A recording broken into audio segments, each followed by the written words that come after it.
திருமாவளவனுக்கு ஓட்டு போட்டீங்க.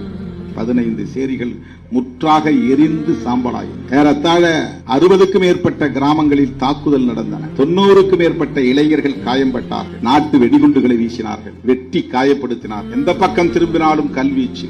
அன்றைக்கு நம் மீது உருவான வன்மம் தான் இன்றைக்கும் அப்படி அது இழையோடிக்கொண்டே இருக்கிறது. அடித்தது அவர்கள், நாம் இல்லை. திட்டமிட்டது அவர்கள், நாம் இல்லை. வன்முறை செய்தது அவர்கள், நாம் இல்லை. ஆனால் அது என்னவாக மாறி போய்விட்டது என்றால், நான் தலித் அல்லாத பிற சமூகத்திற்கு எதிரி என்பதை போன்ற தோற்றம் அந்த தொகுதியில் பதிவாகிவிட்டது. அந்த வன்முறைதான் காரணம். அந்த வன்முறைதான் காரணம். பச்சை குழந்தை போல் அழுது கொண்டே வந்தேன் சென்னைக்கு. விஜய் தொலைக்காட்சியிலே அழைத்து என்னை பேட்டி எடுத்தார்கள். என்னால் பேச முடியவில்லை. தேம்பி தேம்பி அழுதேன். என்னை ஆற்றுப்படுத்த யாரும் இல்லை என்று ஒரு அனாதையை போல் உணர்ந்தேன். அந்த நேரத்தில் என் தோள்களில் கையை போட்டு ஆற்றுப்படுத்தியவர் மூப்பனார் அவர்கள்.